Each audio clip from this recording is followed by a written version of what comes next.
So do you believe that there is only one God? There's only one God. You believe that? Yes. And do you believe that Prophet Muhammad is the messenger of God? Yes, he's the messenger of God. MashaAllah. So I'll just say it in Arabic, because the minimum two things, as I told you earlier when we were discussing, the minimum two things required for a person to enter the fold of Islam is number one, believe that there is no God and you worship Him alone. And number two, that you believe that Prophet Muhammad is the last and final messenger. So if these two things you believe, you can enter the fold of Islam, and then as I discussed earlier, then the pillars of Islam come slowly and slowly. So these two things you believe in. Yes, I do. So I'll just say it in Arabic, the same thing. You repeat after me and then we'll say the translation. Perfect.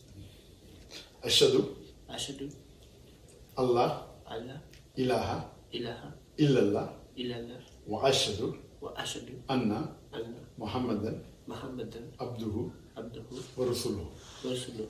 I bear witness I bear witness that that there is no God there is no God but Allah, but Allah. and I bear witness I bear witness that that Prophet Muhammad Prophet Muhammad is the messenger is the messenger and servant and servant of Allah. of Allah. MashaAllah, you became Muslim. Ah, Shake hands. Alhamdulillah. MashaAllah, you are a Muslim, MashaAllah. Inshallah, you can do the best in this world and in the hereafter, inshallah. Thank you. MashaAllah.